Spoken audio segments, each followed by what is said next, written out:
الحمدللہ والصلاة والسلام علی رسول اللہ اما بعد۔ آج کا درس سیرت النبی کے کوئز سوال و جواب کی شکل میں موجود ہمارے پاس PDF پر مشتمل ہے۔ حیات رسول صلی اللہ علیہ وسلم، سوال نمبر 36 سے ہمیں پڑھنا ہے۔ ام ایمن جنہوں نے نبی کریم صلی اللہ علیہ وسلم کو گود کھلایا، ان کا نام کیا ہے؟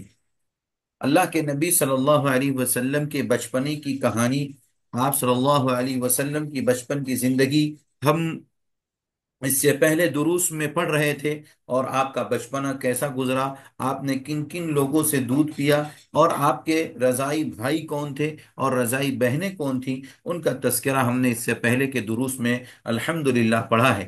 آج سے ہم پڑھیں گے انشاءاللہ ام ایمن جنہوں نے رسول اکرم صلی اللہ علیہ وسلم کو گود کھلایا، ان کا نام کیا ہے؟ تو ان کا نام برکت ہے۔ جواب میں کیا ہے؟ ان کا نام برکت ہے۔ تو کوئی اگر اپنی بیٹی کا نام برکت رکھے، کوئی حرج نہیں۔ اور بعض لوگ جو ہیں لڑکے کا نام بھی برکت رکھتے ہیں، برکت اللہ کے نام سے نام رکھا جاتا ہے۔ تو یہ ہمیں کہاں ملے گا کہ ام ایمن کا نام برکت ہے؟ الرحیق المختوم، اسی طریقے سے رحمت للعالمین، یہ مایہ ناز سیرت پر لکھی گئی اردو زبان میں بہت ہی جامع کتاب ہے۔ ان دونوں کتابوں کے حوالے سے یہاں پر ان کا نام ام ایمن کا برکت ذکر کیا گیا ہے۔ ام ایمن اصلاً کون تھی؟ اس تعلق سے ہمیں ذہن میں بات بٹھا لینا چاہیے۔ نبی کریم صلی اللہ علیہ وسلم کی والدہ ماجدہ حضرت آمنہ جب وہ سفر پر تھی اور اللہ کے نبی صلی اللہ علیہ وسلم کو لے کر کے مدینہ یثرب گئی تھی، اور واپسی پر جب ریٹرن آ رہی تھی تو اس وقت ام ایمن ساتھ میں تھی، اور حضرت ام ایمن رضی اللہ عنہا حضرت آمنہ کی جو اللہ کے رسول کی والدہ تھی ان کے ساتھ، اور یہ تینوں لوگ سفر پر تھے، اور اس بیچ مقام ابوا میں اللہ کے نبی صلی اللہ علیہ وسلم کی والدہ آمنہ کا انتقال ہو گیا۔ ام ایمن نے وہاں سے آپ کو گود لیا، اور اس کے بعد وہ آپ کو مکہ مکرمہ پہنچاتی ہیں۔ تو ام ایمن کا مقام بہت بڑا ہے، اور اللہ کے نبی صلی اللہ علیہ وسلم کی زندگی میں آپ نے ان سے آپ اکثر و بیشتر ان کے گھر جایا کرتے تھے، اور بہت انسیت ان سے حاصل تھی۔ حضرت ام ایمن ہی تھی کہ جن کے پاس اللہ کے نبی ان کے گھر جا کر کے انسیت حاصل کرتے تھے، بیٹھتے تھے، باتیں، اور چونکہ ماں کا درجہ اللہ رب العزت نے یہ مقام ان کو عطا فرمایا تھا، اس لیے بھی وہ اللہ کے نبی صلی اللہ علیہ وسلم ان کے پاس جایا کرتے۔ اور خیر، ان کی زندگی کی اہم کہانی ہے، انشاءاللہ جب موقع آئے گا تو وہاں پر ذکر کیا جائے گا۔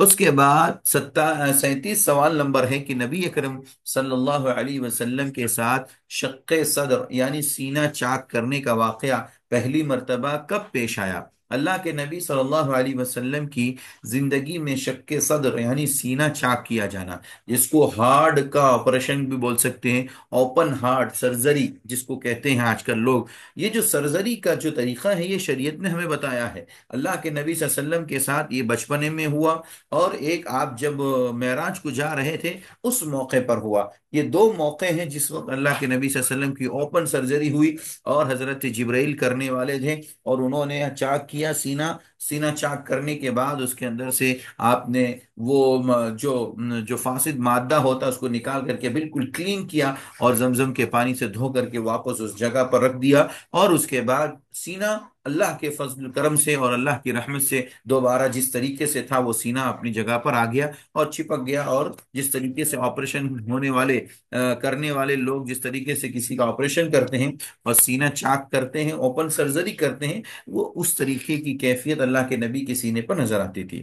تو یہ کب ہوا؟ پہلا مرتبہ کون سا ہے؟ تو جواب دیتے ہیں کہ جب آپ صلی اللہ علیہ وسلم ابھی دائی حلیمہ کے یہاں رہتے تھے۔ ابن ہشام، میں نے بتایا تھا کہ سیرت کی پرانی کتاب، اور سیرت ابن ہشام جو ہے بہت مایہ ناز کتاب ہے یہ بھی، اور تفصیل کے ساتھ ہے، اور یہ ہمارے سلف نے لکھی ہے، اور صحیح ہے، صحیح ہے، صحیح سندوں سے حدیث، یہ سیرت کی کتاب ابن ہشام ہے۔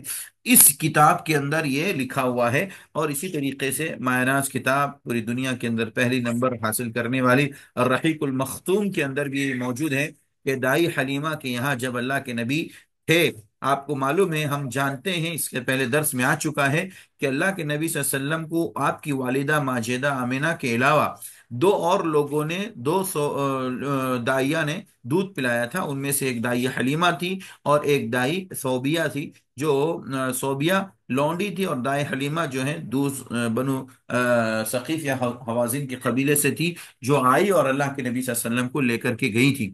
تو دائی حلیمہ کے یہاں جب اللہ کے نبی قریب قریب بہت چھوٹے تھے، اس موقع پر ہی اللہ کے نبی صلی اللہ علیہ وسلم کے ساتھ سینہ چاک ہوا. اور اس کی تفصیل یہ ہے کہ اللہ کے نبی صلی اللہ علیہ وسلم باہر کھیل رہے تھے.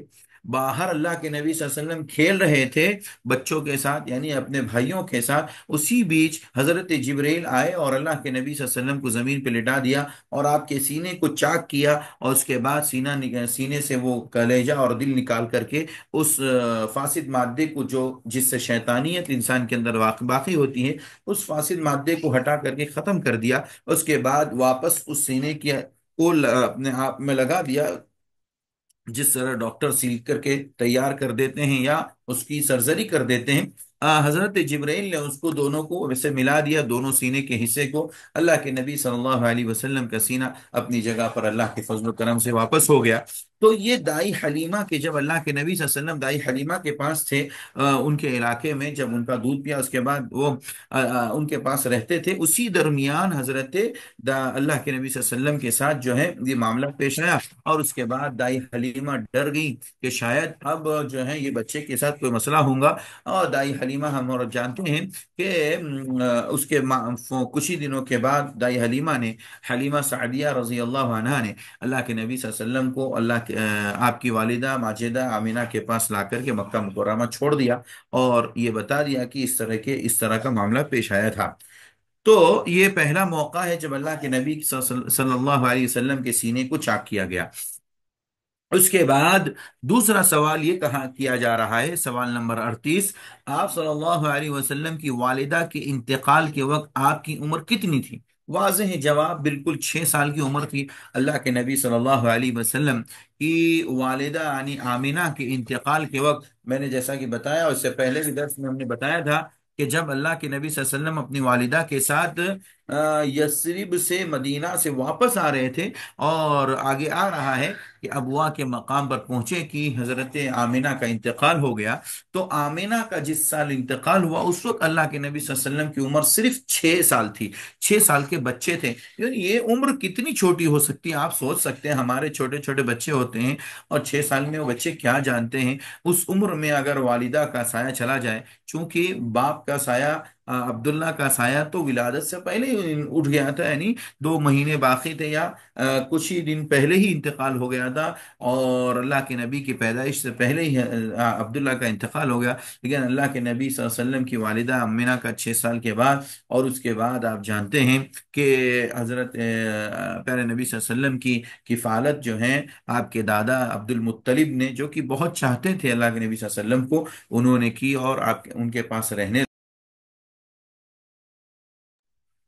6 سال کی عمر میں اللہ کے نبی صلی اللہ علیہ وسلم جب 6 سال کی عمر کے تھے، اس وقت حضرت آمینہ کا انتقال ہو گیا، یعنی آپ کی والدہ ماجدہ کا. یہ ہمیں کہاں ملے گا؟ یہ رحمت للعالمین کتاب، جیسا کہ ہم نے اس سے پہلے مایناس کتاب ہے، اور سیرت النبی ابن ہشام رحمہ اللہ کی، اور اسی طریقے سے الرحیق المختوم، یہ سب موثق اور ثابت شدہ اور اتھینٹک یہ سب حدیث سیرت کی کتابیں ہیں. ان سب کتابوں کے اندر آپ کو اللہ کے نبی صلی اللہ علیہ وسلم کی یہ تفصیلی گفتگو آپ کو انشاءاللہ ملیں گی کہ کس طریقے سے اللہ کے نبی صلی اللہ علیہ وسلم کی والدہ کا انتقال ہوا.